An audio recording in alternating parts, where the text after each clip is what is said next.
and everything was okay. I mean, that's no problem. No problem. It was very informative. Yes, yes. What you shared with us, and of course, a few of the items were repeated today in the plenary session as well. Earlier today, you mean? This morning? Earlier today, the other yes, session. yes. That is correct. At least that's correct. That's correct. But I went a little bit further. You see, I pushed, you know, all the way to the current time in various aspects, etc. So that's correct. That's correct. So Professor Thalassinos hasn't arrived yet. He should be here. I was with him 2 minutes ago in another session. Okay. Good morning, Edgar. Okay, good. Okay, there he is.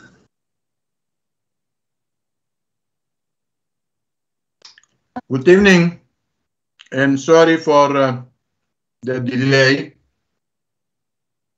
We were late in the previous session, so you are all here. Okay. So I can start, and I'll take 25 minutes, and probably, you know, I will catch up on that, and then the next speaker will have less time, more time, you know, to. Okay, good. All right, let me share my screen.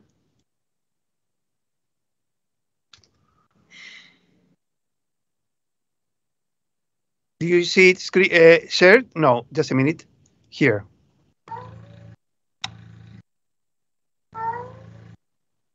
Oh, what happens? Sorry. No. Here, okay.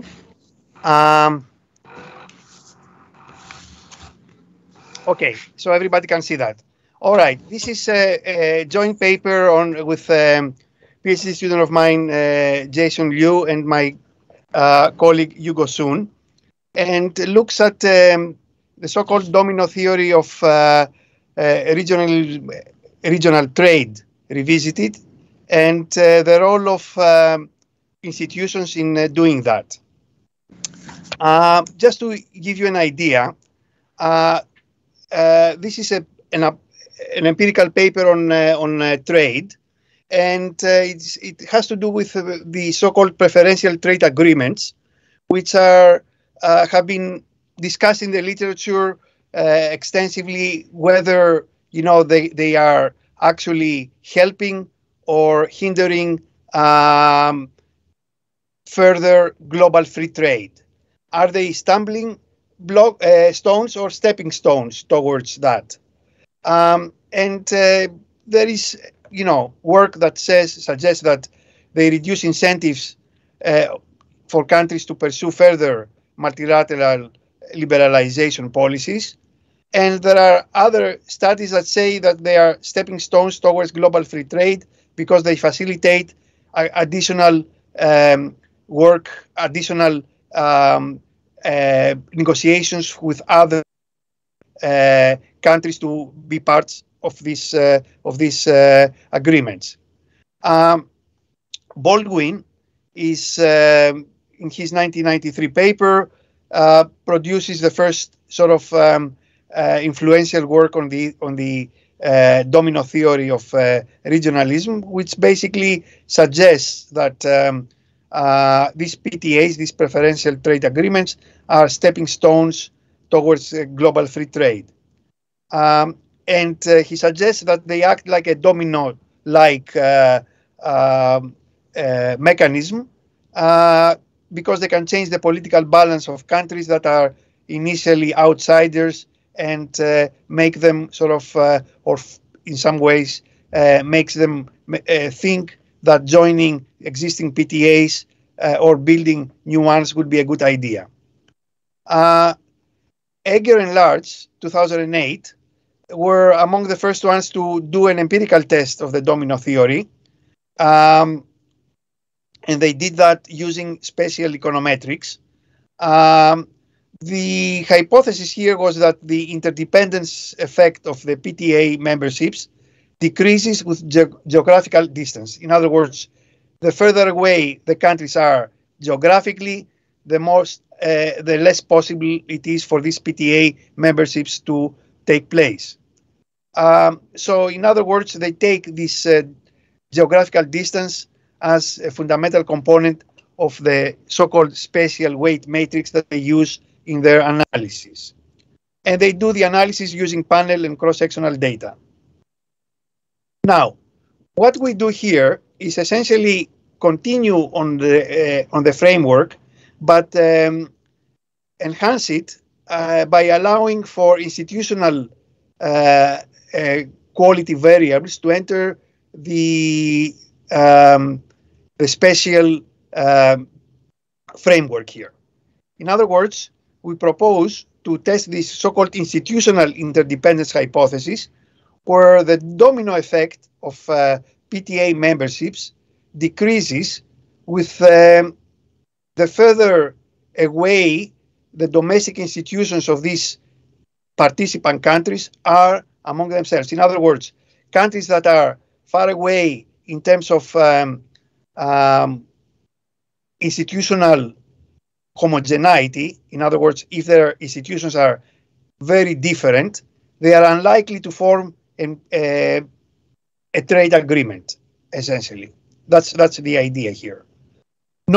It's not just this geographical distance that plays a role, but it's also the conformity of institutional quality among participants that makes a difference.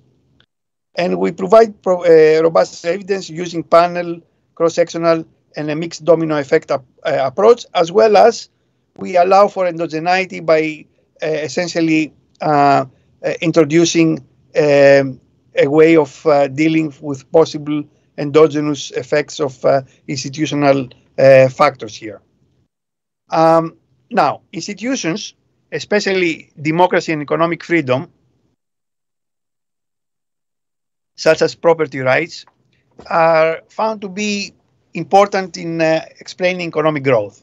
And the new political economy literature, which started with North and was expounded by a lot of the work of Asemoglu and his co-authors, essentially is based on this premise here. So it's also very important in driving trade flows and policies towards the formation of these agreements. And there is theoretical work by where economic institutions are important, but also where political institutions are important. And, it's not just economic institutions like property rights that are important, but also political institutions which have to do with rule of law and how many of the institutional variables within whether the political system aligns with democratic principles, etc., are important.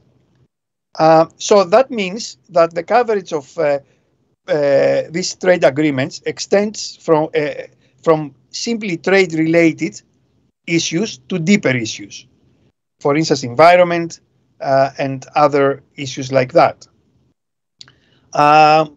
So the first examination of the PTA agreement memberships focused on simply looking at geographical vicinity or trade reliance. This is the first paper, the paper that I mentioned by Egger and Larch and Baldwin Jaimovich. Here we address the so-called mixed domino effects, where we combine both geographical and institutional channels, and we allow the endogeneity between institutions and PTA formation to also be there. And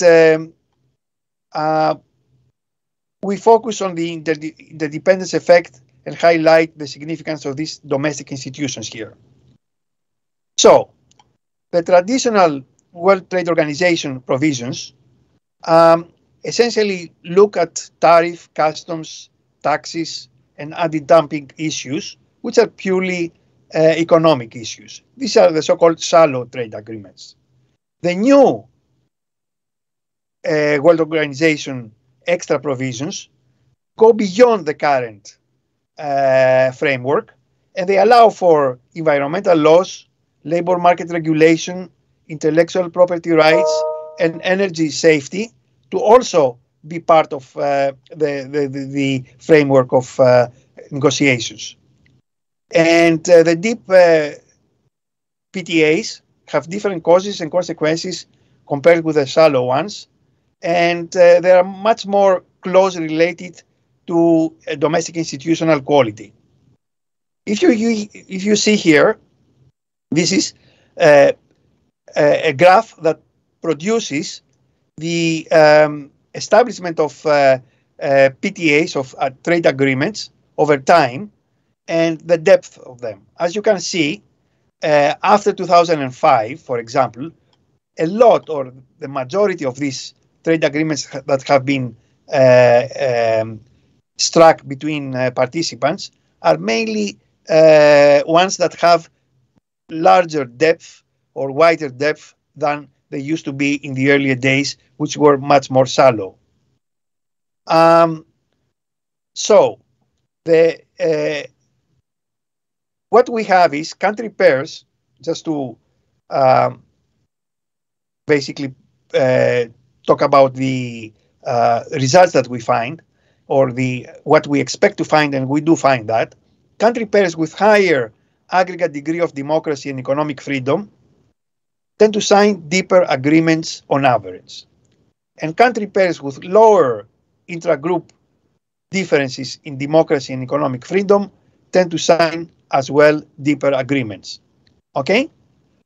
So, PTAs are designed to be consistent with domestic laws and values, to fit economic interests, for example, low standards of environmental protection may strengthen export competitiveness, etc. So these are essentially then covered in the deeper agreements where participants want to essentially cover themselves against competitors who are not looking after the environment the way they do. So, pre-existing PTAs can be more useful templates for potential PTAs among country pairs sharing similar institutions. Why is that? Because they reduce negotiation costs and reduce ex post enforcement costs. So the enforcement after an agreement has been essentially signed, if there is already an existing agreement, the enforcement costs have already been sunk in, and there are not much new costs to essentially incur. And obviously, the negotiation costs have been minimized because the previous agreements have already internalized the initial negotiation that takes place between different partners. An example from the Canadian point of view is the Canada-US-Mexico agreement and the Canadian-EU agreement, where these agreements are nothing but continuation of previous agreements. So, memberships are interdependent based on the homogeneity, heterogeneity in domestic institutions between country pairs, and such interdependence decreases with institutional differentials. So, what is the model that we are looking at? We are looking at the so-called spatial autoregressive probit model, where PTA is simply the striking an agreement or not. This is essentially not observed. What we observe is the binary decision to be striking, to be part of an agreement or not. We have rho here is the coefficient that is attached to the weighting matrix. And we have a number of controls on the right-hand side. We have data in 2017 for 142 countries. And the prediction here is that rho has to be greater than 0. We use an approximate maximum likelihood estimation method that is better interpreted and better behaving than other existing Bayesian methods that also can be used. But in terms of interpretation of the model, you know, there are issues there that we don't want to get into. So the WI measures the interdependence effect through institutional homogeneity between country pairs in terms of the scores of democracy and economic freedom. And the WG measures the effect through geographical vicinity. A typical weight matrix, special weight matrix, is now normalized and has all diagonal elements to 0. This is the type of distance that we are talking about. This is democracy, this is economic freedom. The special weights are a negative exponential function of this differential, and we this is standard stuff in special econometrics. So let me give you the baseline, the results from the estimation of this model here. And we also produce the estimates from the existing Egger and Large paper that only used the geographical weighting matrix. So as you can see, here natural is simply just to the log of the inverse of the great distance between the capitals of trade partners. GDP sum is the sum of the bilateral market measured by total GDP of the partners. GDP sim is the similarity of trade partners. DKL, the absolute differential in GDP per capita. The square of that is here. Remote, the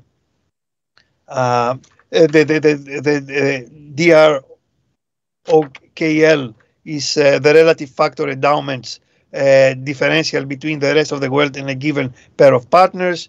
The PIV distance is the absolute differential of democracy between trade partners, and this is the distance between the absolute differential of economic freedom between partners. And remote, in this case, is the remoteness of pair of continental trade partners from the rest of the world. Is in you know, how far are they from the rest? And these are essentially what one expects from the theoretical underpinnings of from the underpinnings of the theory, what to expect.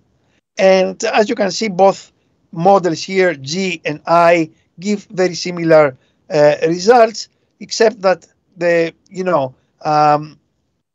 way we have produced them here, we cannot really tell which one is better suited to explain the data. And I will come back to that in a second. With the panel data, we have simply the 5-year intervals, data from 96 to 2017. We lag everything into the previous 5-year period, so that we don't run into problems of contemporaneous endogeneity issues here. And again, rho has to be positive. And as you can see here, again, we have the different estimates of the same definition of controls, but the baseline coefficient of the institutional weighting coefficient is much higher than the one that is in the case of the geographical one. And when we include them both, indeed, the strength of the institutional one remains intact. Now, robustness. The idea is, okay, here we got that perhaps the institutional factor here is more is stronger than the geographical one, but let's try to do some kind of combination of the two to see what happens. So we combine the WG and the WI by looking at, by conducting a grid search to find the optimal alpha weight based on the goodness of fit measured by the log likelihood of our estimations here. Now, this is essentially the table with the results, which shows that alpha being 0.4 is the one that gives us the optimal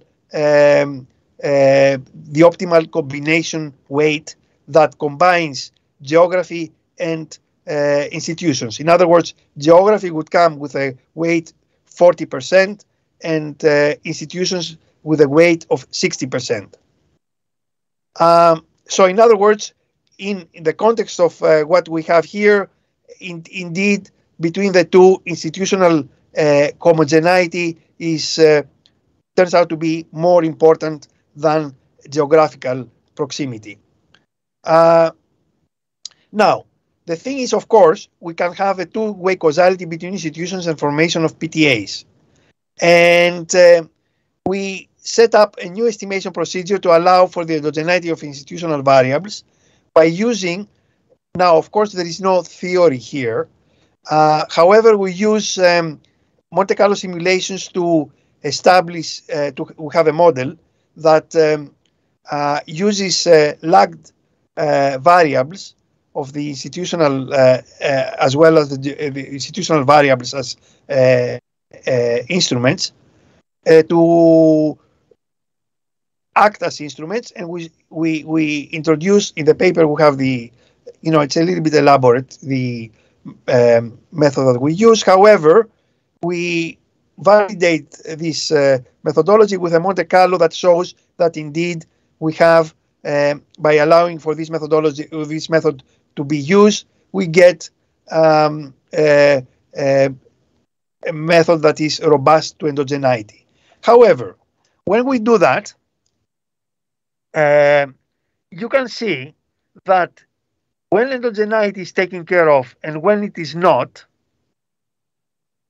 the results are very, very close, okay? In other words, even though we have corrected for endogeneity in this second row, the baseline, which was coming from, is coming in the third row here, in the third column, sorry, shows that the difference between the two sets of results are very, very similar. Something that suggests that endogeneity in the first place was not there, given that we have used in some ways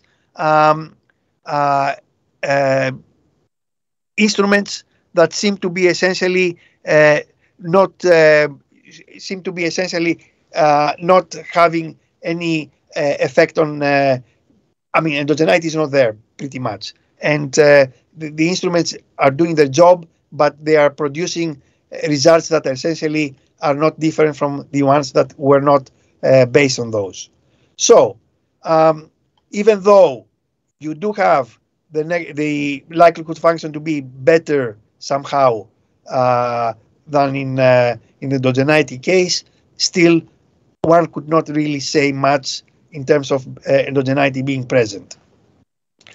Now, we have, just to conclude, we have produced a test, proposed institutional interdependence between members of PTA agreements, and we used both cross-sectional and panel data, and we have allowed for endogeneity, even though the endogeneity results are not different really from the ones without any correction. At the end of the day, what we find is that institutions do count in forming what is known as PTA agreements, and in fact, in a follow-up piece, we have shown that in fact endogeneity institutions not only help in PTA formation, but in deep PTA formation. In other words, in among countries that are mostly of the same frame of institutional quality mind. Okay, this is basically it. I just... Thank you, Professor Stengos. I'm very sorry. I have unstable internet tonight, and I didn't introduce you. Oh, don't worry about that. That's totally fine. Totally fine. Yeah, let me say a few words about you, Thanasis. Thanasis is associate editor of the Journal of Applied Econometrics, now Empirical Economics, Economic Letters, and co-editor of the Review of Economic Analysis. He has an extensive research published in many journals, including Review of Economic Studies, European Economic Review, International Economic Review, Economic Journal, Journal of Monetary Economics, and Journal of Econometrics. I personally want to thank Thanasis for your participation. It is a pleasure to have you with us, and I hope you enjoy the conference, and you will be, of course, invited in the next one if your time is able and you are available. We invite you to participate. Do we have any question for Professor Stengos? Anyone? Raise your hands. Okay. If we don't have questions, we move on to the next lecture by Professor Arav Ouandlous. The topic is Cryptocurrency Challenge. Arav is professor of economics in the business department of Savannah State University. Savannah State University is the first public, historically black college university in the state of Georgia, and the first institution of higher learning in the city of Savannah. It was established in 1890. So, Professor Arav, the floor is yours. The screen is yours. Thank you for coming.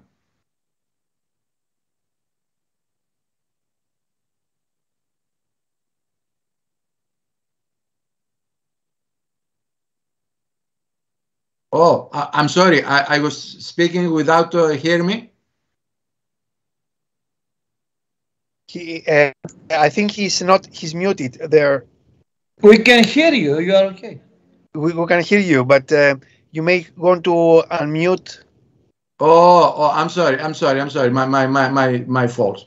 Okay, I said I welcome Professor Thanasis Stengos to Icabe conference.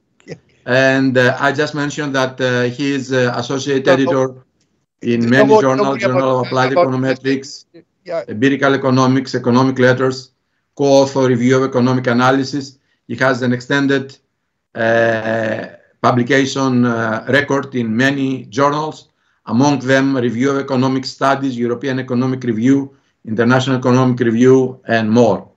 Thank you very much for being with us. I just ask the audience if you have any question. We can go with question. If not, we move on. Any question, please? Okay, let's move on to Professor Arav Ouandlous. The topic of the speech is Cryptocurrency Challenge. Professor Arav is at Savannah State University. It is the first public, historically black college or university in the state of Georgia, and the first institution of higher learning in the city of Savannah. The school was established in 1890. So, Professor Arav, the screen is yours.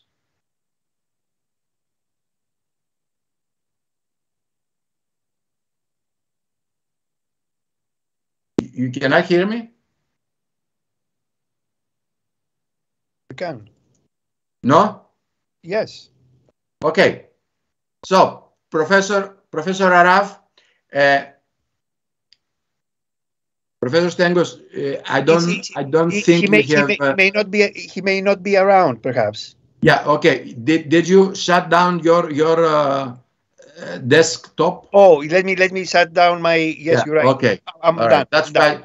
Thank you. That's why I could see you. Okay, Yeah. So if Professor Arav is not here, we move on to the third presenter, and we wait for who is Nicholas Mastrogiannopoulos. The title of his speech is Innovation and Technology and Their Transformation in the 21st Century of Cyprus. Nicholas has an extensive experience as a doctorate from the University of Bristol, UK, in biomedical research. He has also a degree from UWE University in UK. He has been working in the Department of Genetics, and recently he has been appointed as a chief scientist of research and innovation by the President of the Republic of Cyprus. Mr. Dr. Mastrogiannopoulos, welcome, and the screen is yours. Thank you for coming. Thank you very much, Professor Salatino. So today I'll just give a speech with regards to our strategy and vision for research and innovation, our country's strategy and vision. Unfortunately, I won't give a lecture with regards to biomedical and biological sciences. That was my previous occupation. So first of all, I would like to welcome all the distinguished guests, fellow speakers, ladies and gentlemen, dear friends. So I would like to thank the organizers once more for their kind invitation to present our country's research and innovation vision and strategy at this impeccable event. It's always nice to talk to high caliber scientists and people that have shown great products and services to the global and international scenery. So Cyprus has a unique strengths, human capital, geographic location, environment that can be further leveraged to create a robust economy driven by research, innovation, scientific excellence, entrepreneurship, and of course technological development. In fact, the government has been methodologically implementing a series of reforms and investments aiming to establish research and innovation as a productive base for the Cyprus economy.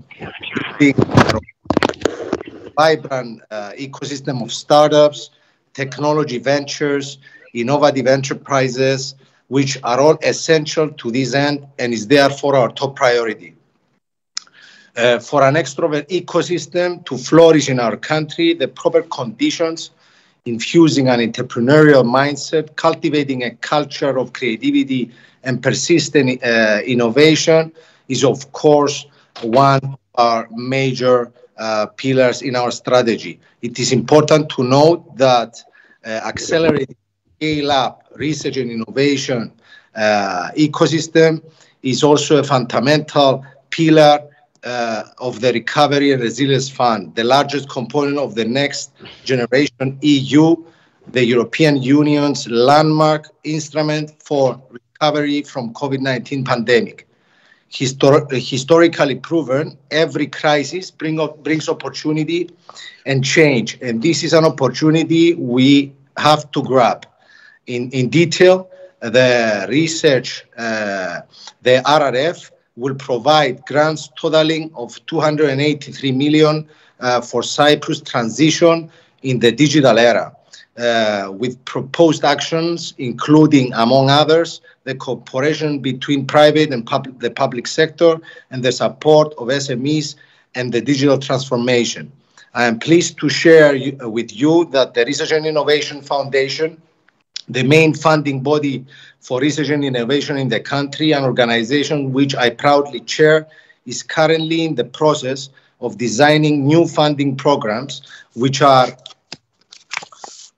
in part of the National Recovery and Resilience Plan and the EU structural funds for the period 2021-2027.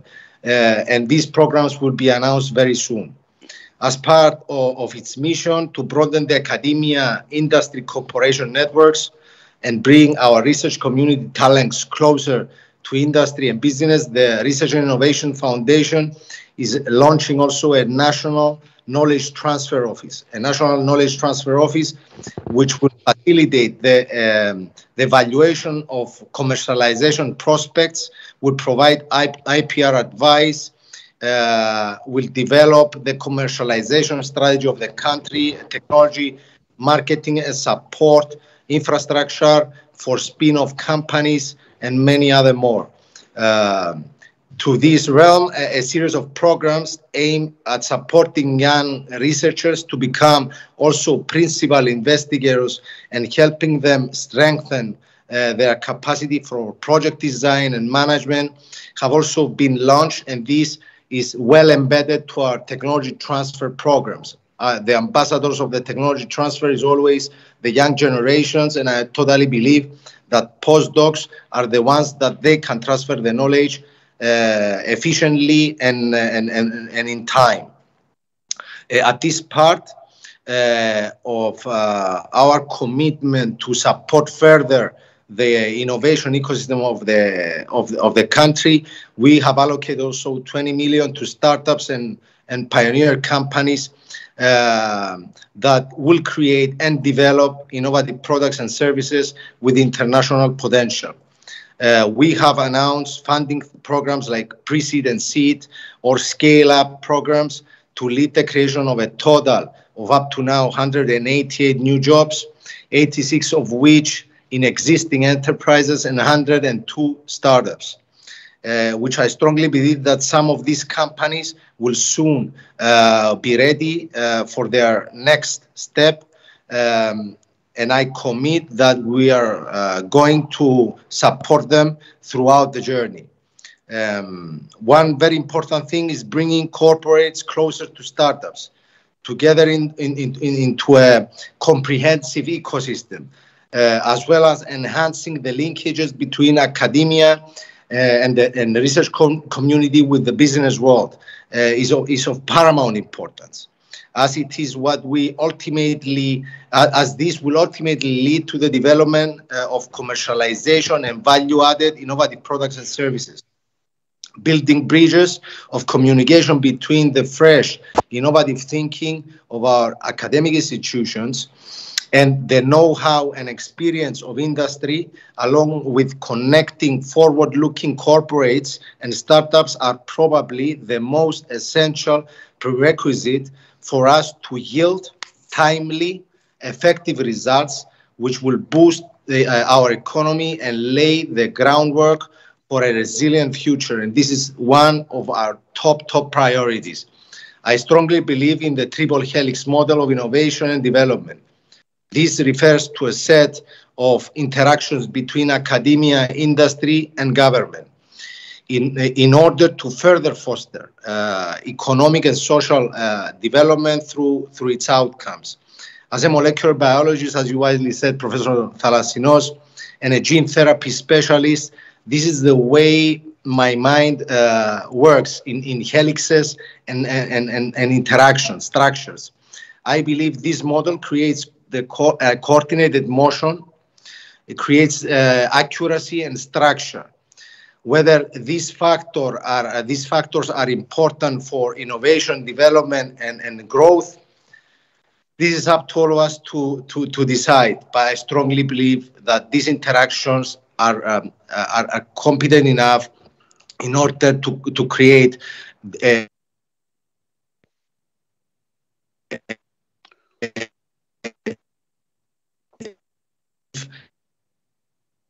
of moving forward.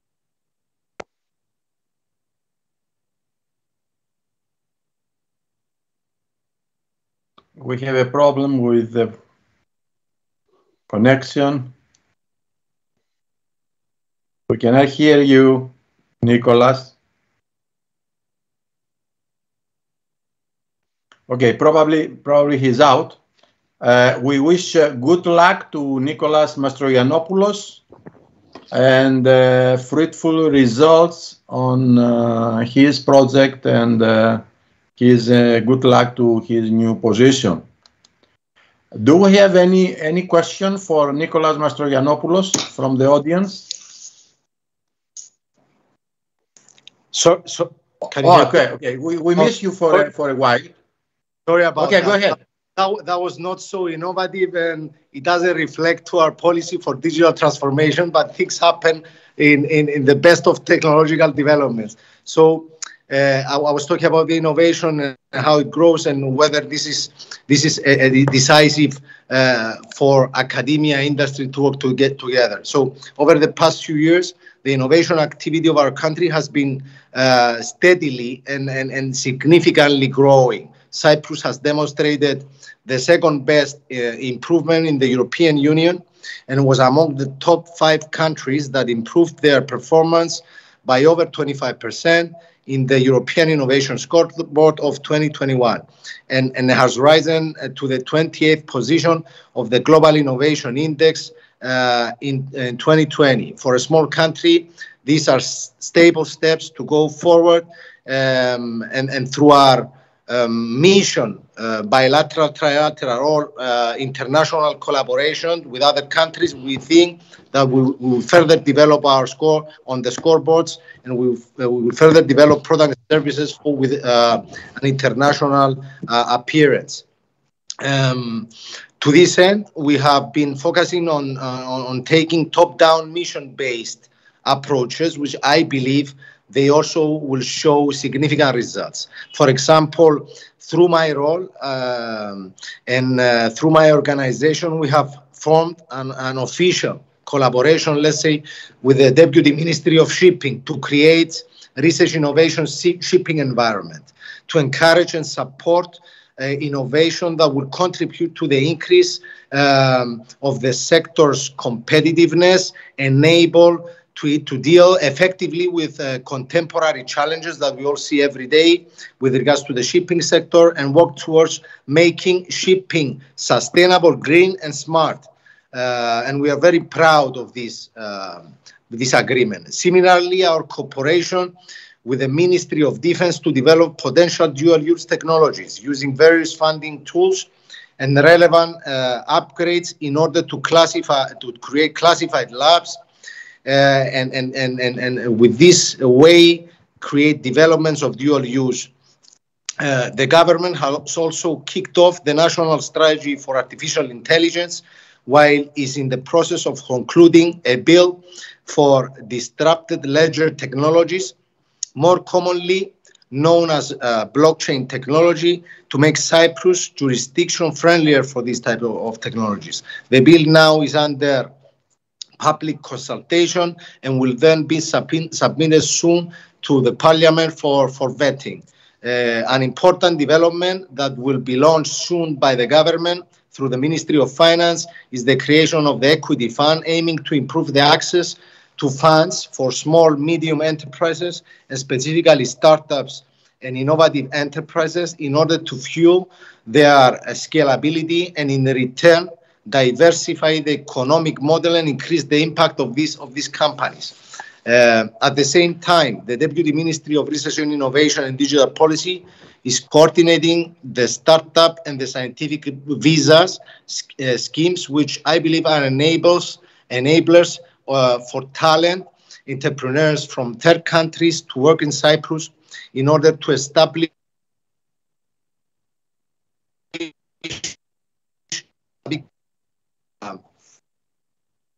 with high growth potential and work on a high-end R&D projects that we are in the pipeline of announcing and bringing into our ecosystem in order to feasibly coordinate these functions.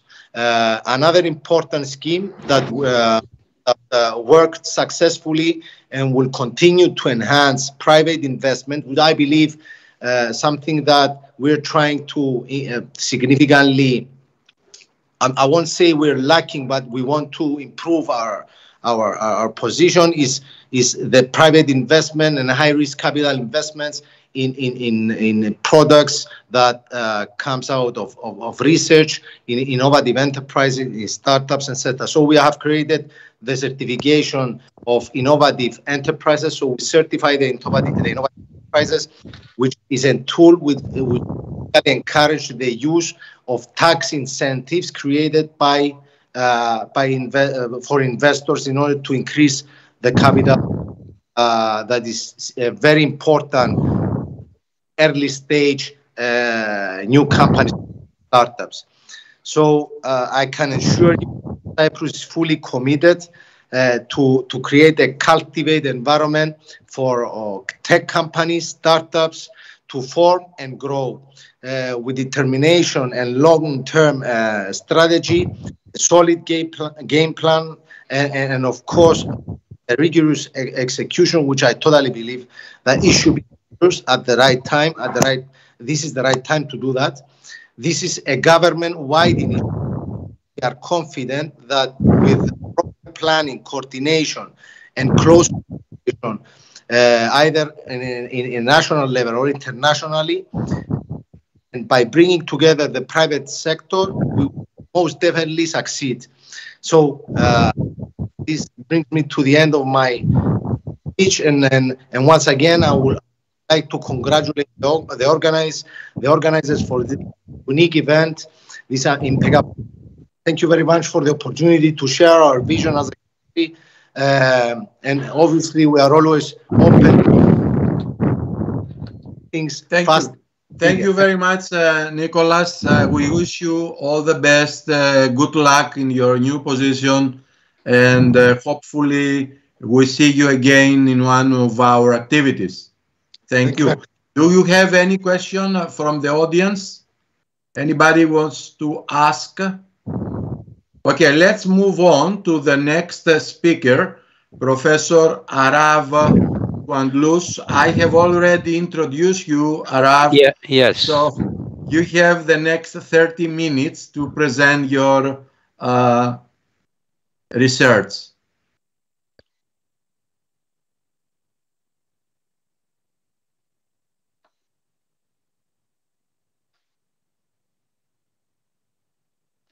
Okay, just hold on. Let me just upload it. No, this is the program. I don't think.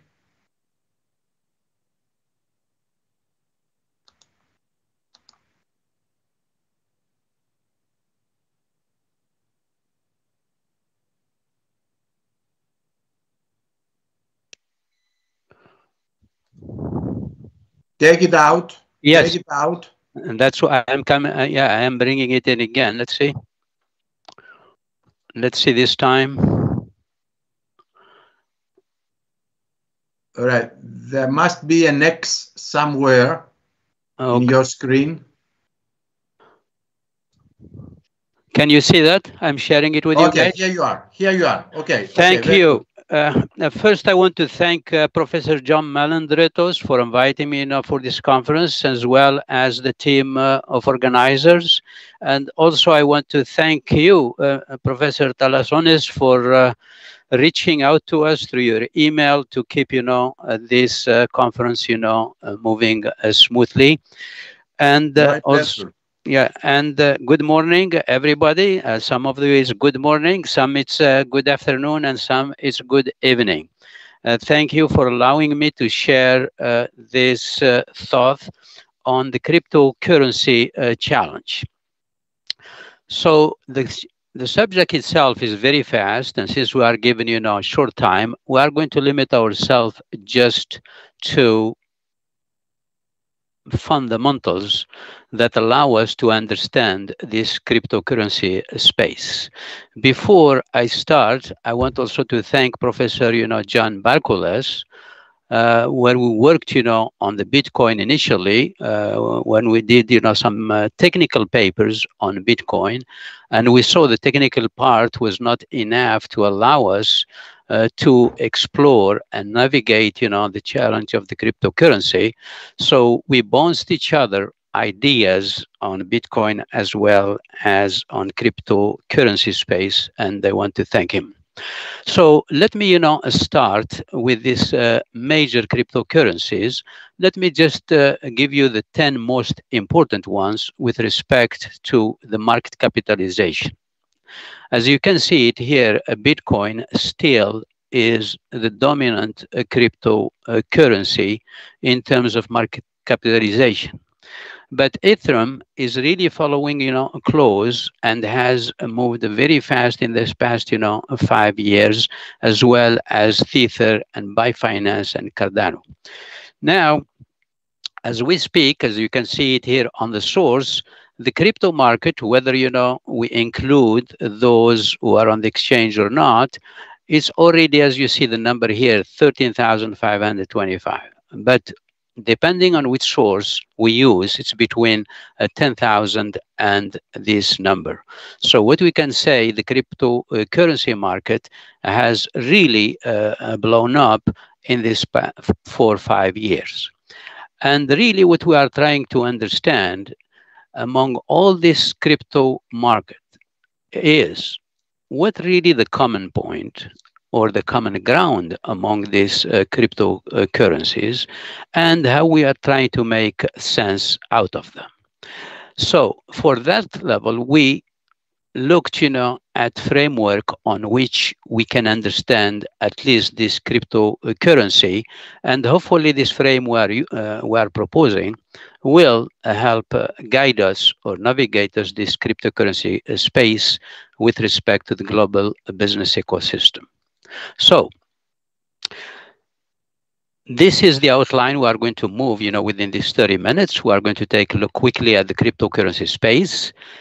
And since Bitcoin is the first cryptocurrency, and most of all other currencies basically followed the fundamentals of Bitcoin. So in order to understand the cryptocurrency space, it's a must that we have to understand the foundation of Bitcoin and the objective of its creation. This first step to get us into insight in the cryptocurrency space. So we are going to examine on the third part the fundamentals of Bitcoin.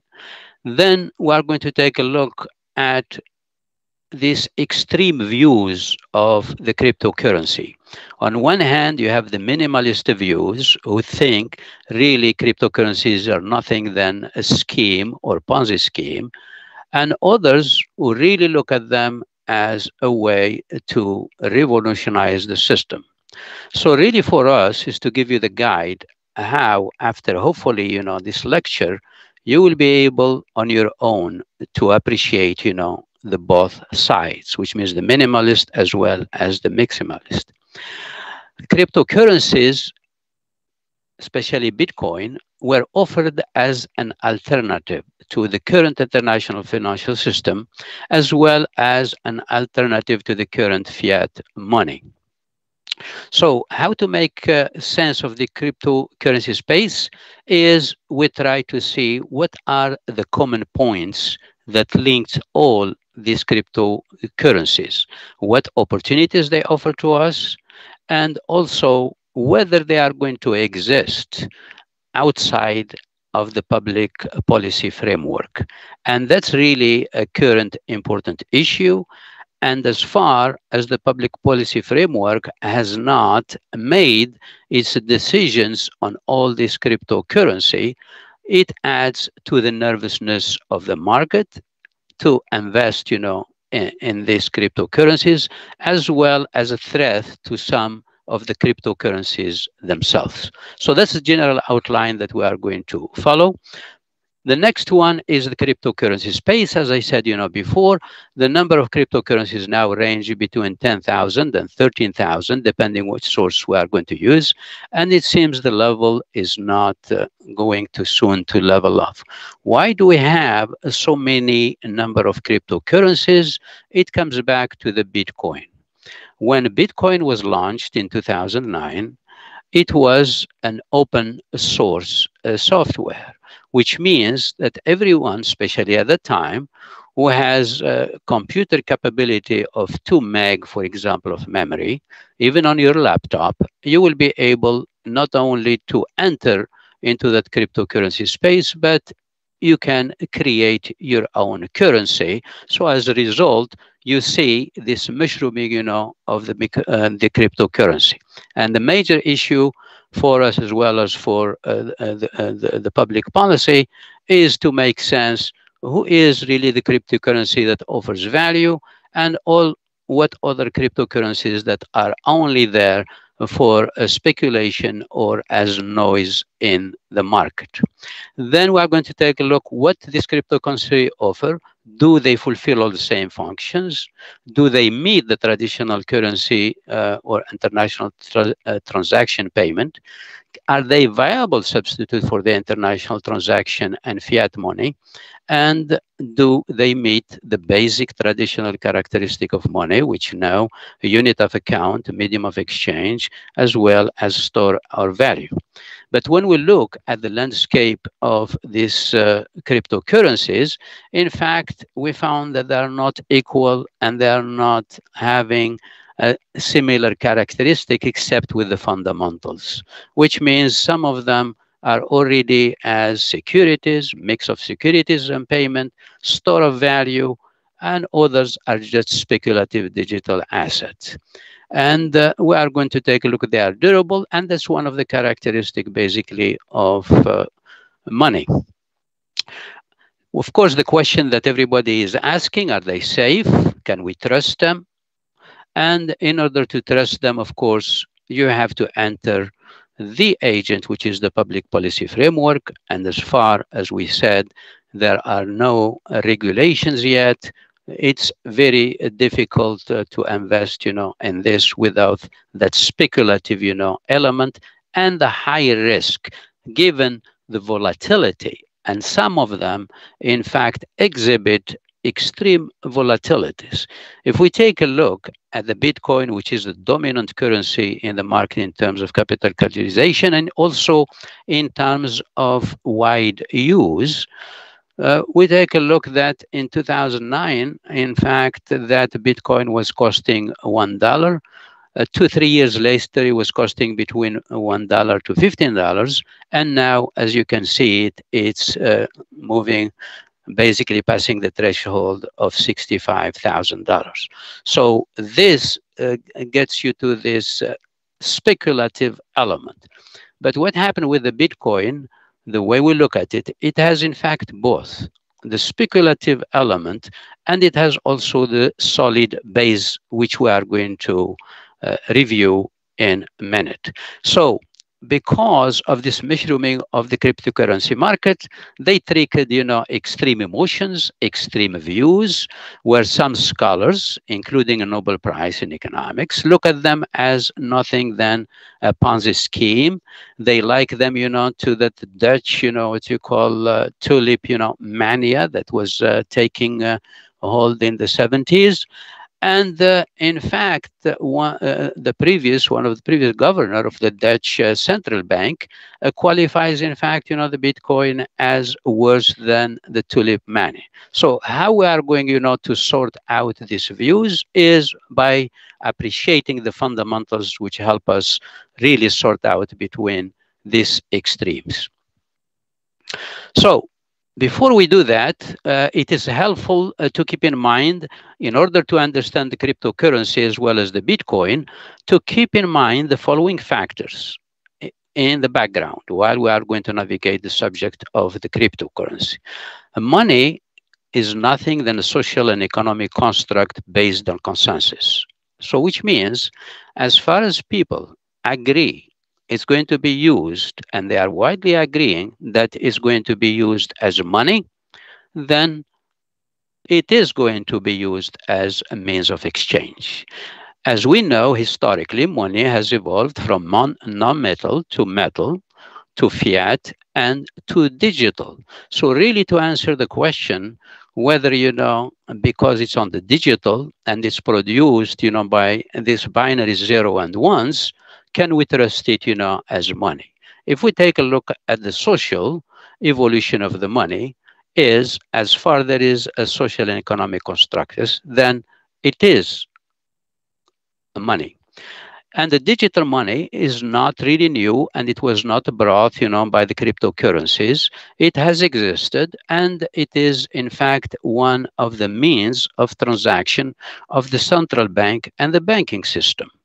The only difference is which ledger they are going to use, whether they are going to use a ledger, a general ledger, or they are going to use a sub-ledger. But what's common among all these ledgers is transactions basically on the credit, on the liability side.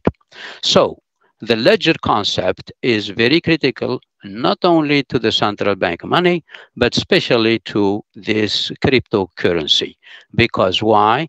Their technology of blockchain, and blockchain itself is nothing than this electronic ledger. So very critical piece of information.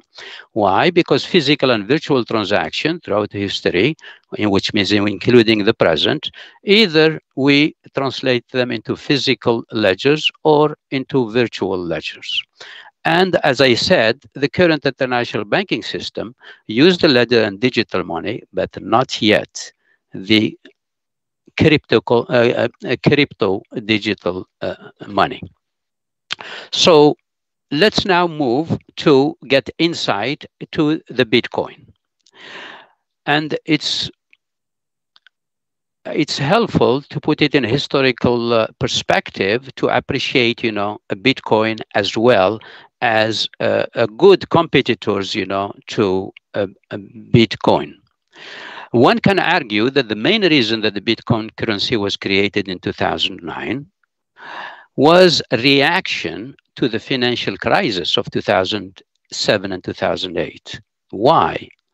We argue that the founder of Bitcoin, Satoshi Nakamoto, even though we don't know the identity of Satoshi Nakamoto, so we don't know whether it's he or she or it's they, but for the purpose of this presentation, since the paper was on one, we just say, it's he for facility and clarity of the presentation, was published really in 2009, which means during the financial crisis.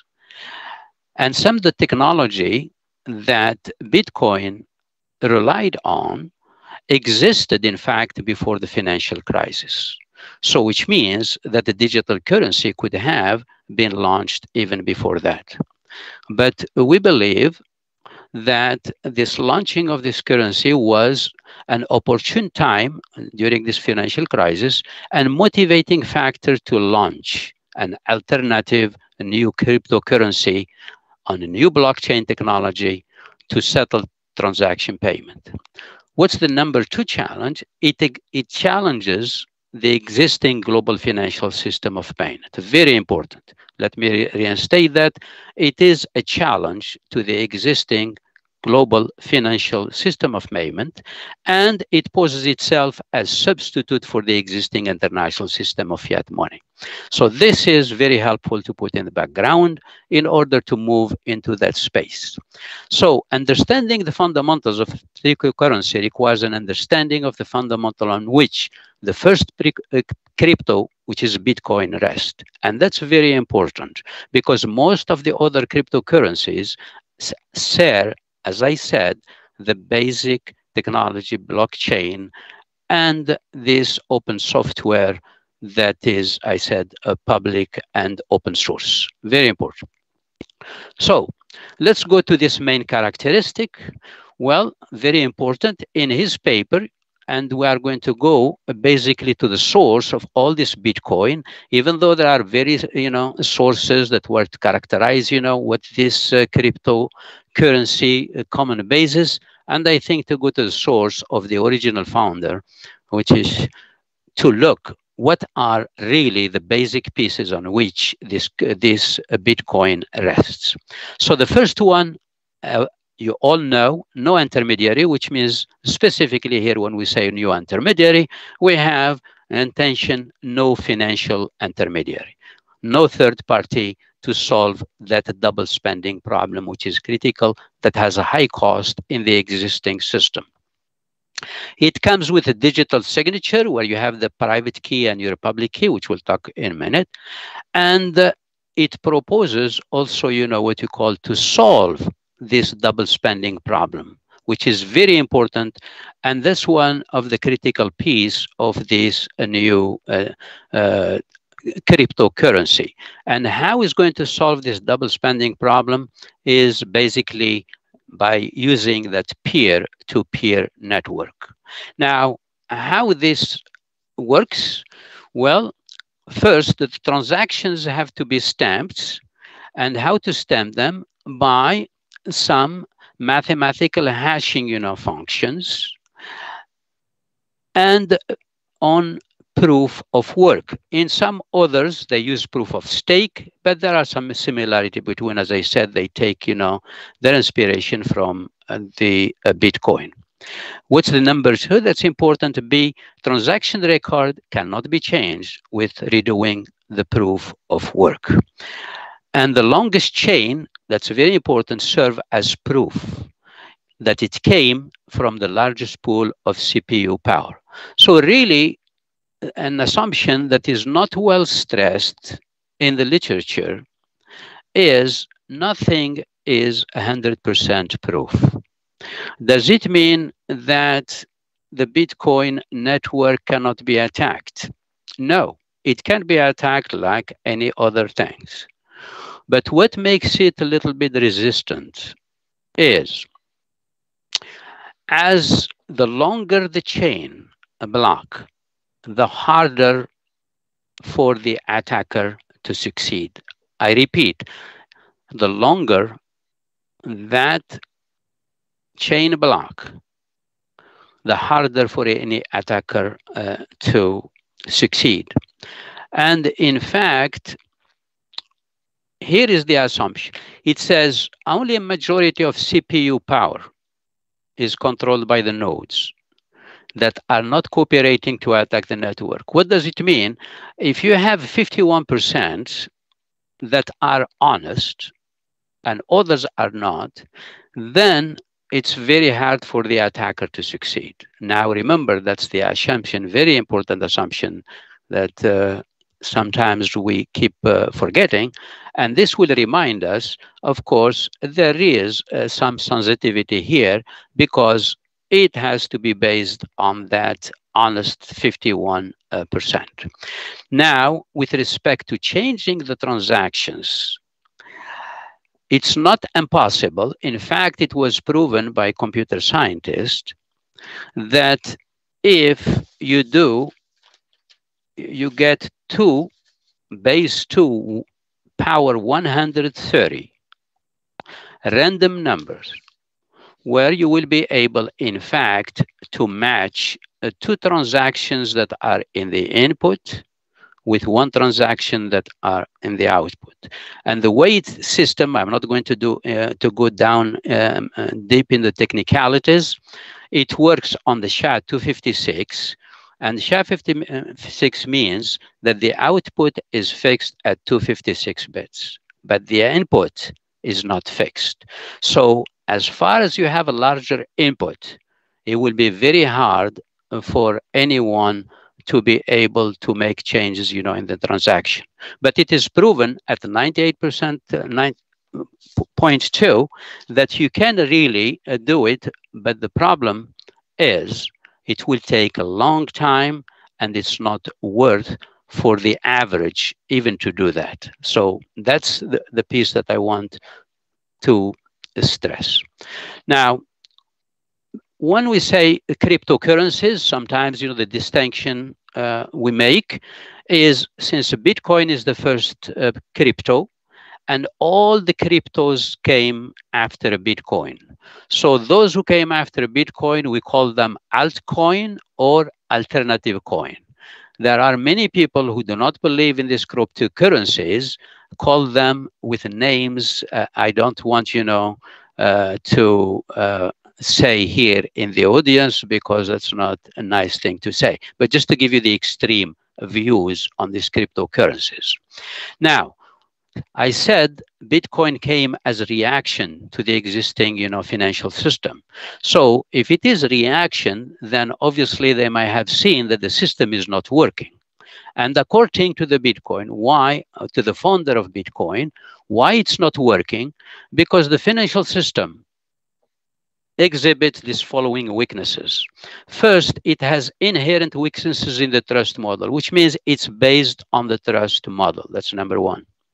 And with non-reversible transaction, cost of mediation, cost of making a non-reversible transaction, need for trust to spread. For example, if you want to make sure that one transaction, is the honest transaction, you have to go all through other transactions, which means it takes, a labor, and it takes what we call a time to verify whether the transactions are approved or not.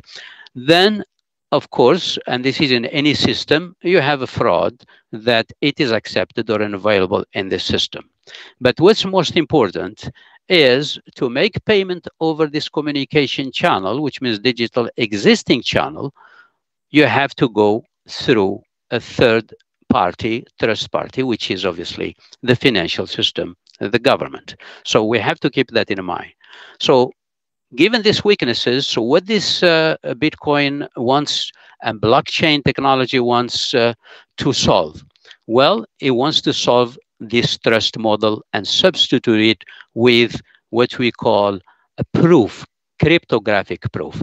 So that's a mathematical function, a hash functions, will assure that the transactions is approved correct, and only one transaction.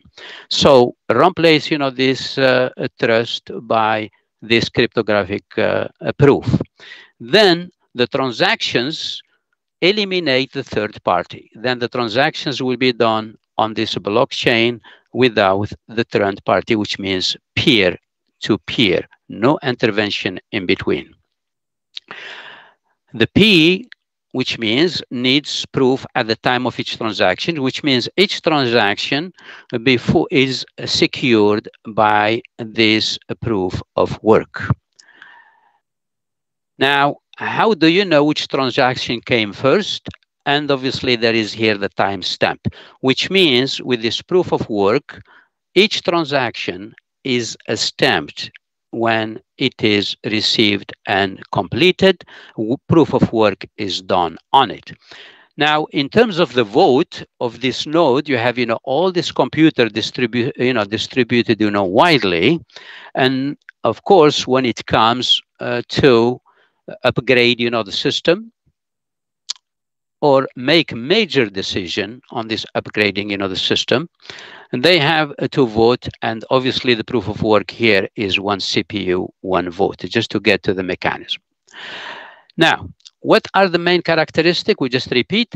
No, with respect now to the space of cryptocurrencies. Not all cryptocurrencies are created equal, and not all of them are directly competitor of each other or to Bitcoin itself.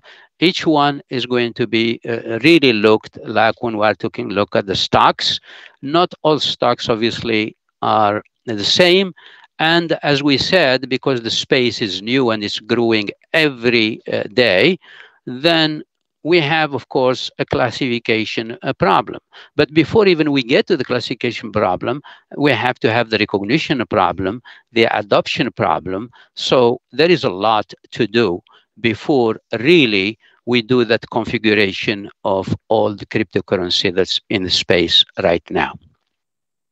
So, as I said, the decentralization of this public distributed ledger, which means now everyone can see really this transaction. What you cannot see is the IDs of those who interact or make this transaction.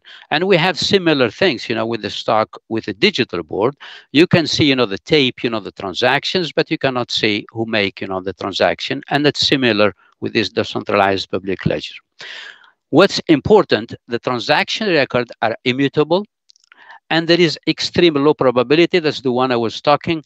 You have to have 2 to power of 130 randomly choose an input to have 99% chance, but even though you have 99%, 99.8% to get, this 2 input that corresponds to 1 output, as I said, the time is too long. It will not even pay for anyone to go through that road, or especially the average, user. So as I said, anonymous, which means the IDs, are not used. And what's the important, and this you are going to compare it with the cryptocurrency, is some of them come with limited supply of money, like Bitcoin, Litecoin, and Dash. And some, like Ethereum and others, come with an increased supply. But the most important, this increased supply is controlled by algorithm, which means they will decide whether every year they will increase that money supply by 2% or whatever they decide at that moment. When doing the algorithm, it's needed. So here again, that's the major characteristics. Let's move now to what they offer, what this cryptocurrency, space offers, and what they promise. Well, the most important, and that's what the one that for us that revolutionized the commerce, is this new promising technology of blockchain, which is going to be a major catalyst for not only financial transaction, but also for other goods and services. They promise here again, because they have peer-to-peer transaction, no intermediaries, promise of decentralization, which is very important. So which means there is no third party, there is no central authority that oversees all these transactions. They are global, and they promise democratization of transaction as well as finance without the presence of our traditional intermediary, which is the financial system. As a result of that, they promise lowering transaction cost. They promise verifiability and immutability in the digital transaction. They promise, most important, transparency. And all these transactions are made, as we said before, in this digital blockchain ledger, which have timestamps as well as hash function to secure this proof of work. Now, the next item, can they exist without the public policy? And as we said in our assumption here, really one of the basic threat of this cryptocurrency basically is threat to this financial system and threat to the government, public policy, the monetary policy specifically. So in a Bitcoin, there is implicit monetary policy because it is limited to 21 million Bitcoin by the end of 2040. So, as we know, with respect to the fixed supply of money, if we have a fixed supply of money, then the major things that can make its price increase its price or decrease its price is obviously the demand. And as we know, when we look at the aggregate demand here, and we see that it could come from true customers as well as it can from speculators. So this is a component that really explains to us this major volatility with respect to this cryptocurrency, and especially with this Bitcoin. As I said, it started in 2009 at $1, and now it passed the threshold of 65. Other currencies exhibit, a similar volatility, and this is one of the characteristics that explain this volatility. Then the second that could explain to us, as I said, is yet the lack of government regulation. Are they able to exist with, on their own without the public policy? We do not think so. As we speak, the Bitcoin, since it's the illustration for these cryptocurrencies, it's accepted, in fact, in unexpected places. Lately, Salvador and Cuba have adopted, in fact, the Bitcoin as a legal tender. When you take a look at China, in fact, it banned the Bitcoin and the cryptocurrencies. In Europe, in the United States, as well in Japan and in Australia, especially in these developed countries, as I said, they have no choice because of the challenge of this crypto technology to adopt a cryptocurrency themselves. But is it going to be the same base than Bitcoin or other cryptocurrency? We believe not, because we have two systems here that we have to think of when we talk about cryptocurrency. Whether we are talking about cryptocurrency, what we call within the permission system, and those who are using permission with no permission, which means permissionless. What do we mean by that? With a Bitcoin is no permission system, which is permissionless system, means what? No third party. Please, no observance. Conclude in the next 5 minutes, please, Professor Arav. Thank you. So no permissionless system. So what does it mean? No third party. So the government, like China, what had adopted its own cryptocurrency, is in fact based on this permission system, which means the third party is here to oversee, the transaction, but using that promising technology, that big blockchain technology. So we are expecting the United States, as well as the Eurozone, Great Britain, they are already undergoing studies how to regulate this market of cryptocurrencies. Of course, from their standpoint, is to protect, investors and other consumers of these crypto currencies. And since I have, to do it quickly here, let me go to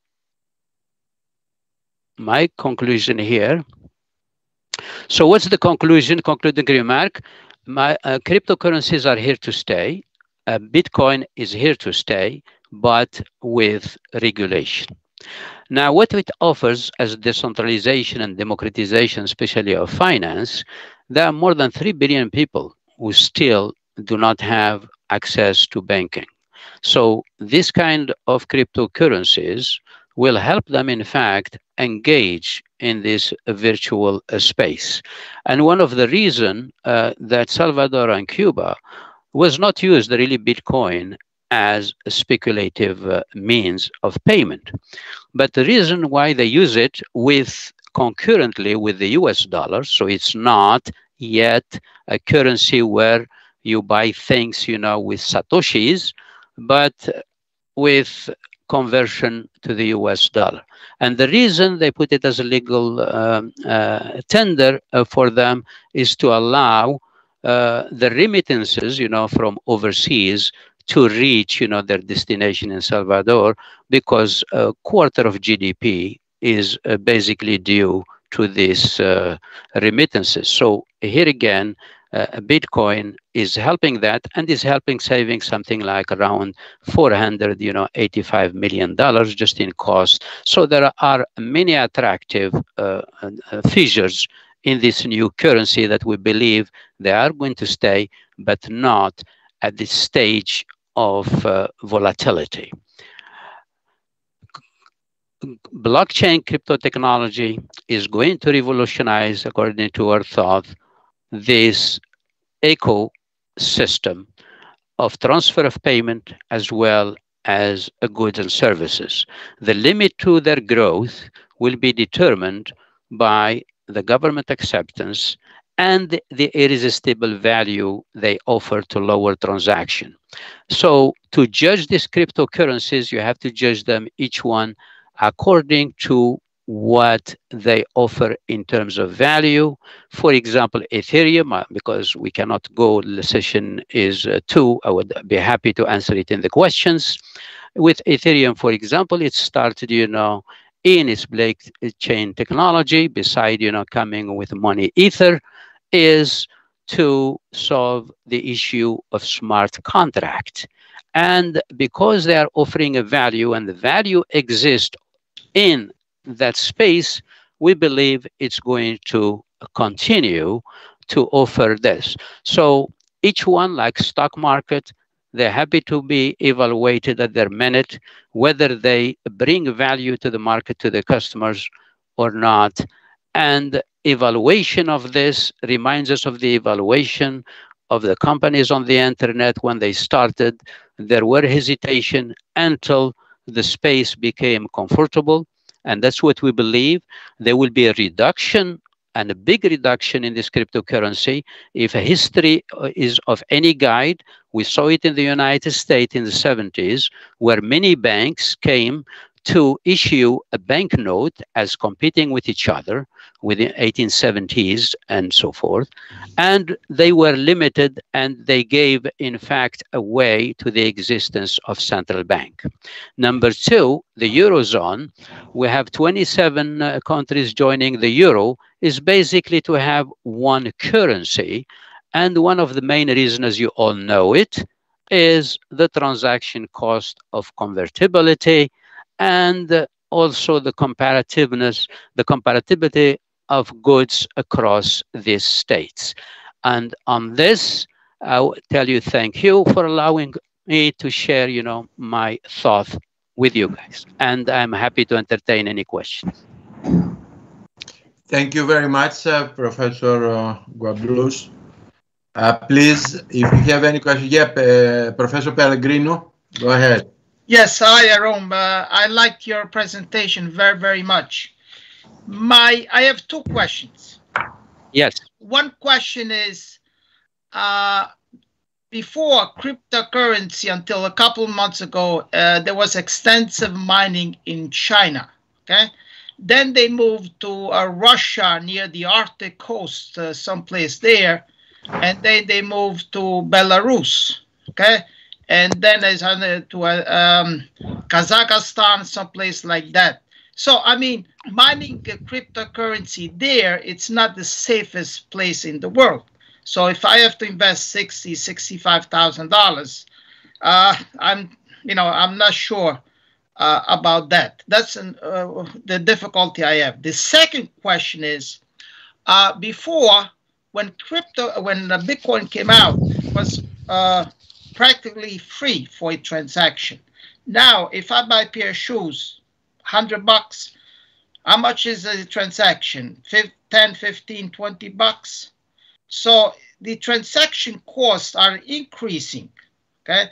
And in addition to that, if I want to buy Bitcoin right now, or sell it, let's assume it's what, 60,000 now, and do I get 60,000, or I have to wait 1 day, 2 days, a week, 2 weeks, and then by the time I sell it, it's going to go to 50, 55, unless I pay $2,000, $3,000 in fees. So transaction costs are very, very high. Do you think this will be mitigated with time?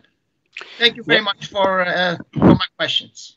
Yeah, thank you for your question. In fact, very important question. To your first question, I will add, in fact, just recently in Thailand, they found, what you call more than 1,100, rigs. That's, the ones that are mining, in fact, a Bitcoin.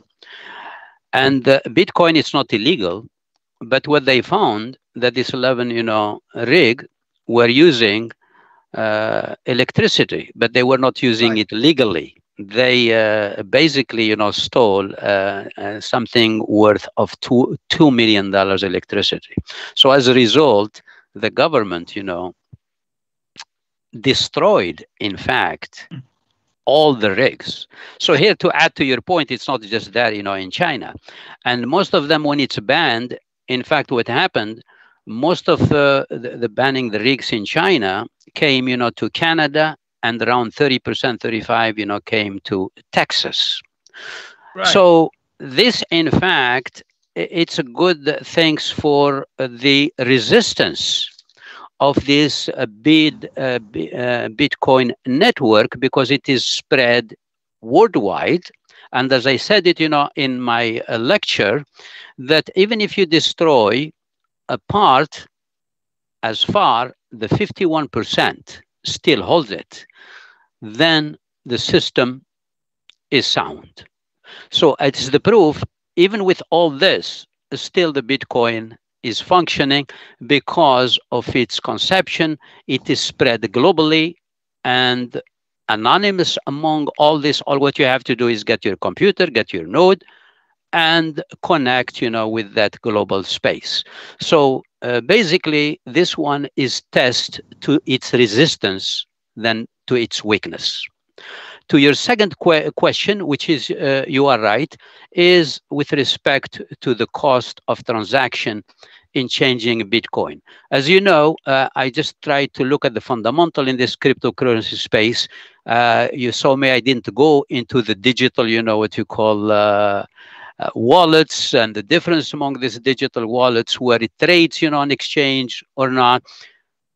However, there are two things, and that's what we call the challenges in technology. Anytime the technology is new, it has its challenges. And as of now, you are right, not only in terms of energy, Bitcoin uses, for example, more energy than Ethereum and others, also in terms of the cost transaction. You are right, as we speak, if you want, your transaction to be processed, but they are small, you might even a higher cost of transaction. Why? These guys who are controlling, the nodes, in order to process your transaction, they are going to give priority to the big size transaction. And the big size transaction will have a lesser cost than the smaller transaction. And in order for the Bitcoin to succeed, and that's why I said the function of money, it has to fulfill all these functions of money. So far, its acceptance is increasing. As you see in the United States, it has, ETFs already, future ETFs. There are some congressmen, people who are pushing to have, a spot ETS exchange. So here it tells you there is acceptance at least of Bitcoin, but how far is going to allow it, then we have to wait, for the regulation. So the transaction cost, not only in terms, let me add to you, not only the conversation cost, conclude. Yeah, is also the cost of transactions per minute.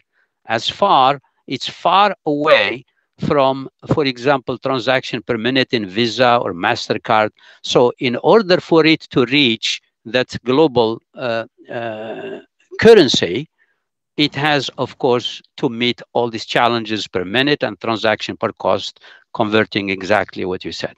Thank you for the question. Thank you very much for the very interesting presentation. Thank you. We move on to the last keynote speaker for tonight, Professor Ali Akarca, Professor Emeritus, University of Illinois at Chicago.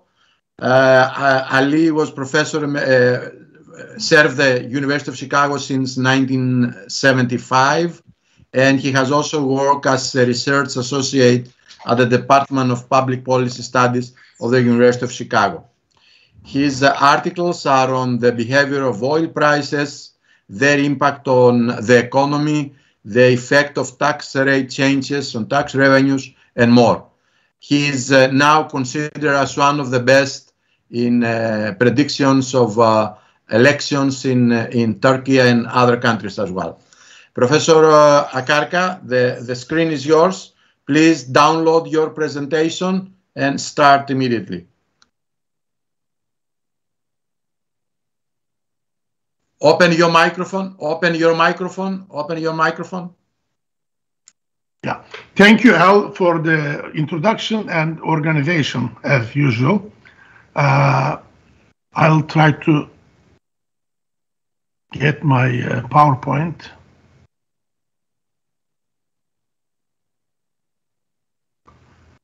Do you see the PowerPoint or not? Yes, it is okay. Yeah.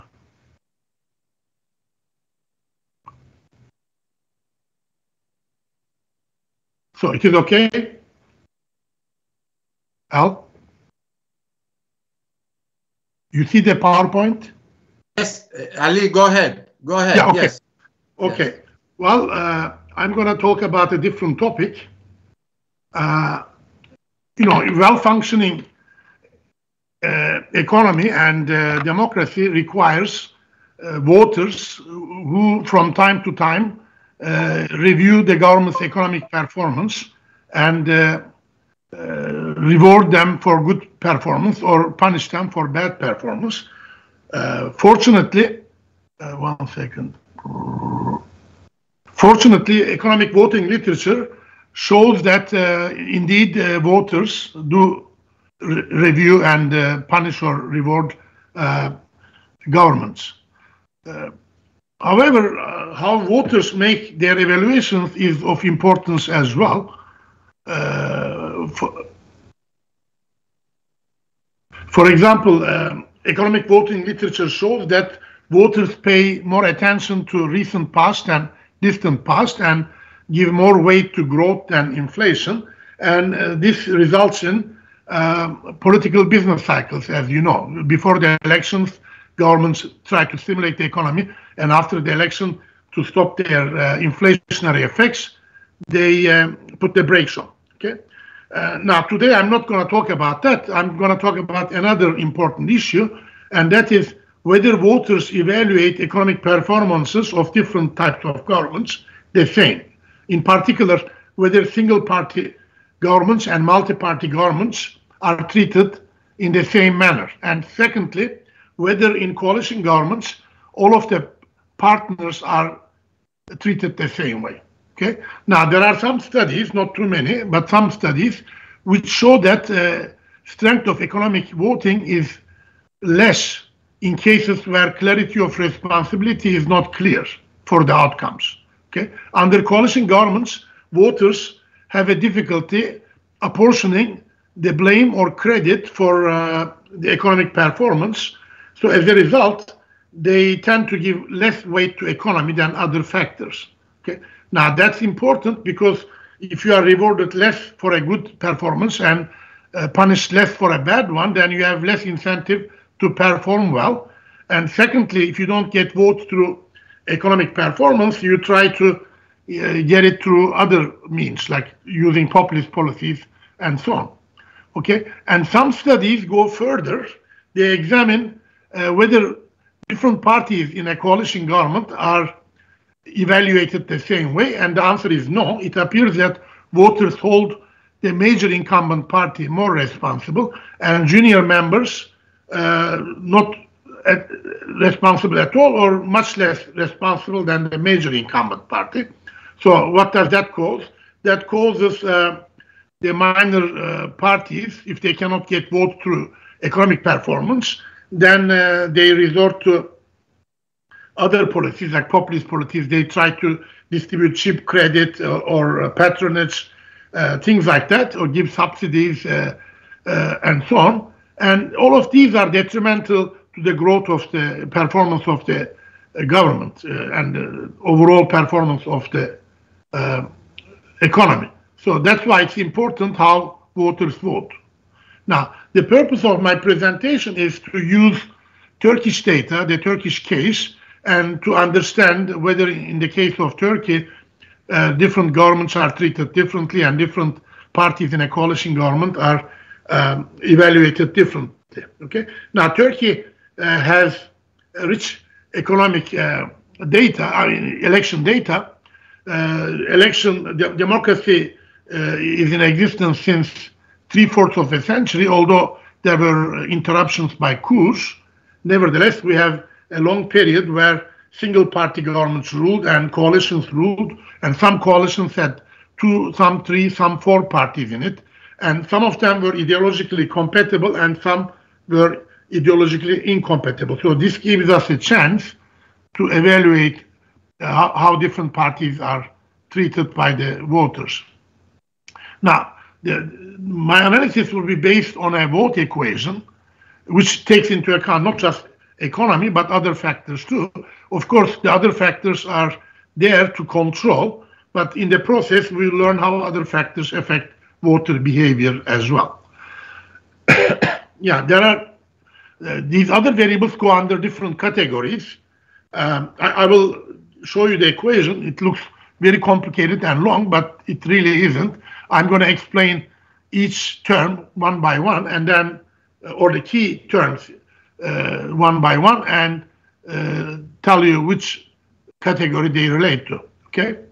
Now, one of them is political alignment. You know, voters tend to vote for the same party they voted for in the previous election. They pick a party which they think represents their political viewpoint, their worldview, and also which they think protects their economic interest, and vote accordingly. So therefore, the lagged vote variable has to be in the equation. There is an inertia in the system. Its coefficient is expected to be close to 1, but less than 1. Why less than 1? I'm going to explain in a minute. It has to do with strategic voting. But so the inertia is taken into account. Just like political alignments, there are disalignments too, realignments. I won't go too much into the detail. Perhaps most of you know that in 2002 there was a change in the party system, very similar to what happened in Greece in 2015. In that election in 2002, all the parties which entered the parliament in the previous election were ousted by the voters, and Justice and Development Party came into power, and the right-wing party's votes transferred to the Justice and Development Party, AKP, little by little between 2002 and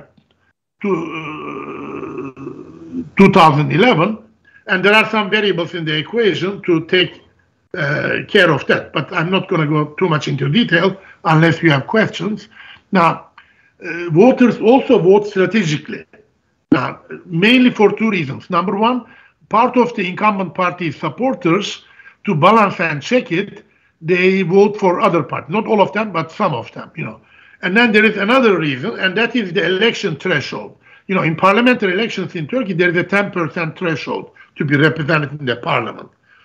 In local elections, there are no such things. In my data, I have local elections as well as parliamentary elections.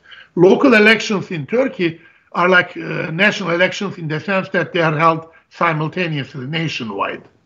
So those parties, everybody votes for their own party in local elections, but when it comes to parliamentary elections, supporters of parties which are supposed to get less than 10%, they switch their vote to their second or third choice.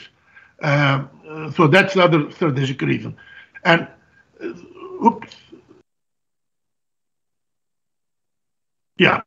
Now, I mentioned already the lagged vote variable, and the coefficient of that is less than 1, indicating some proportion of incumbent party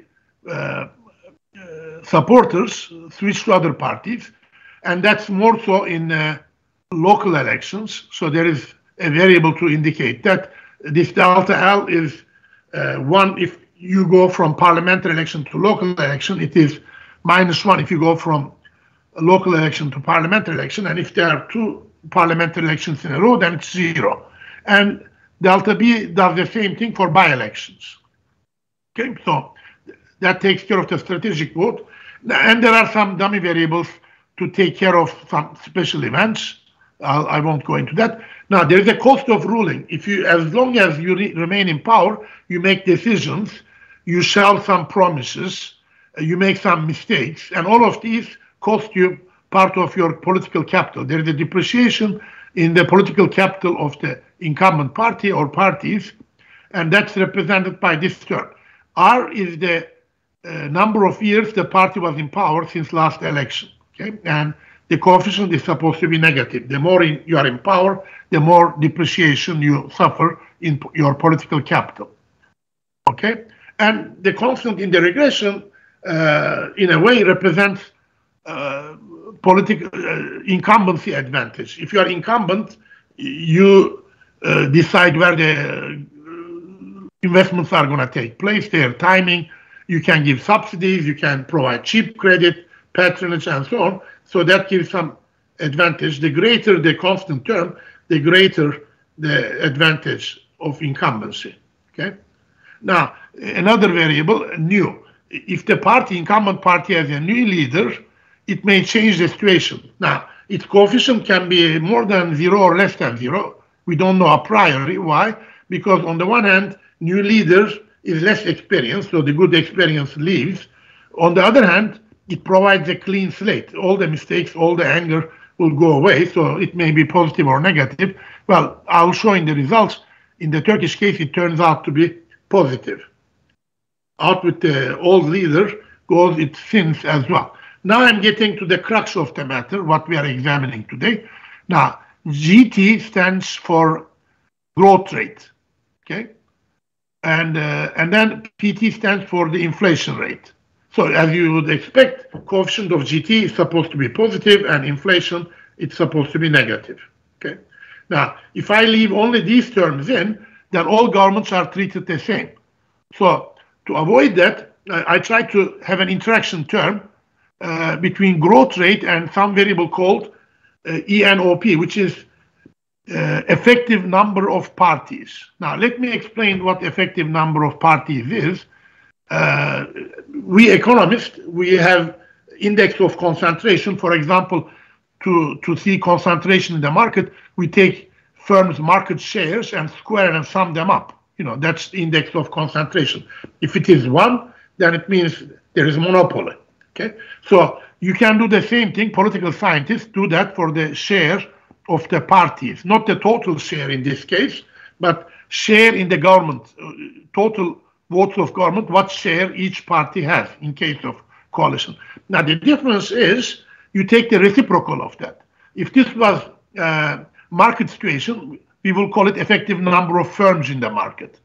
So in the political context, it's effective number of parties. Okay, so I deduct 1 from that. Why? Because effective number of parties is 1 if there is a single party government.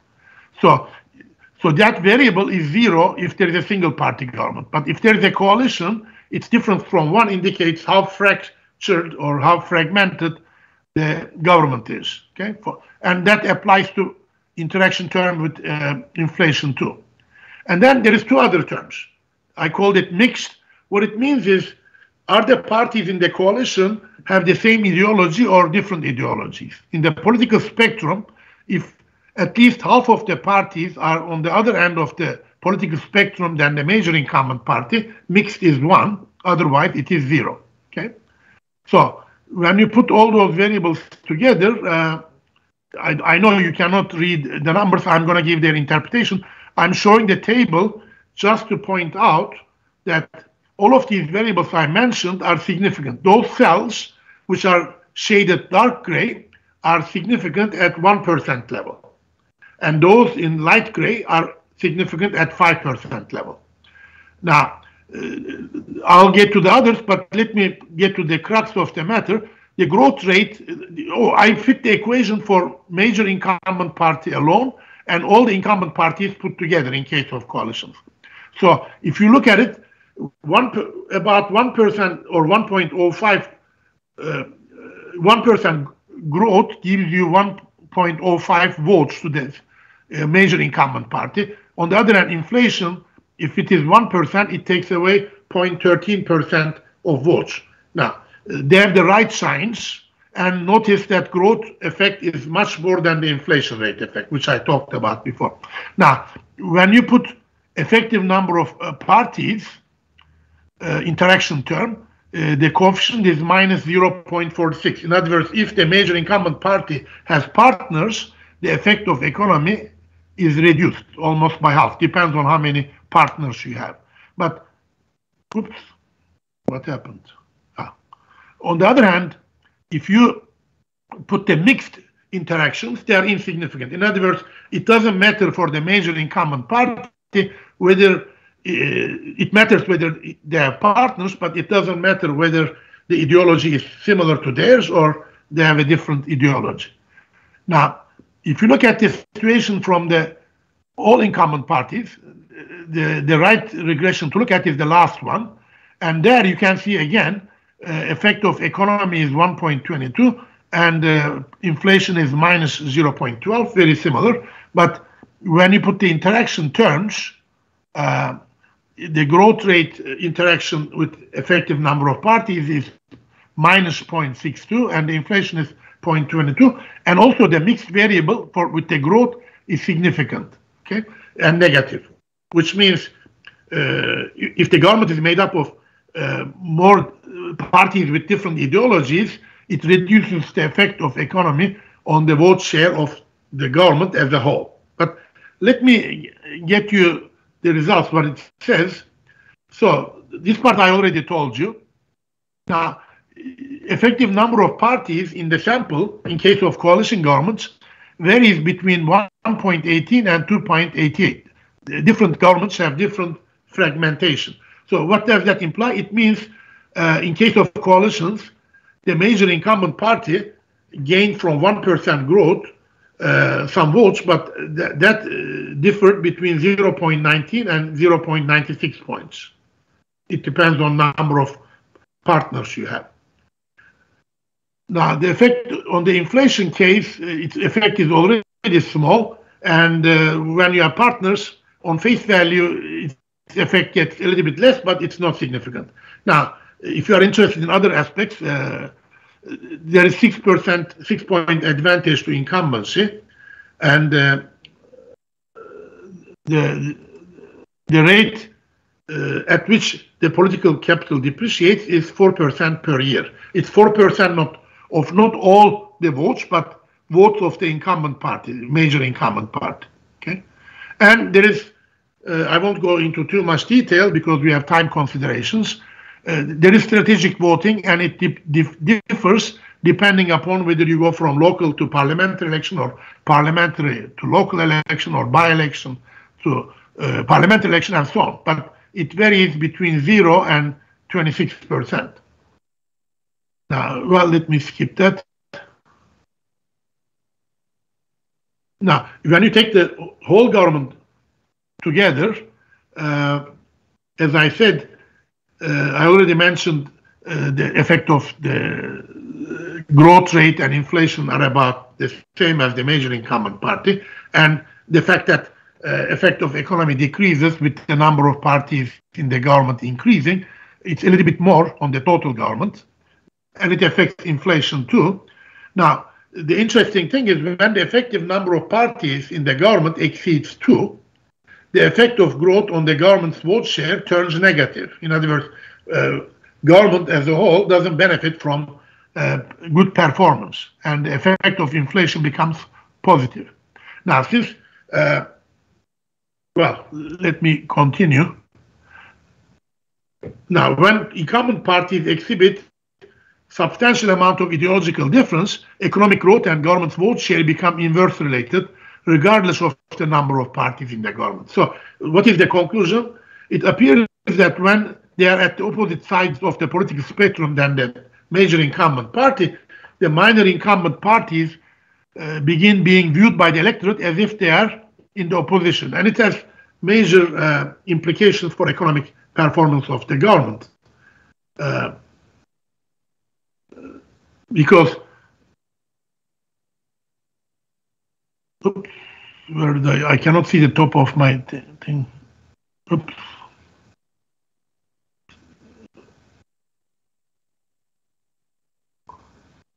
Yeah.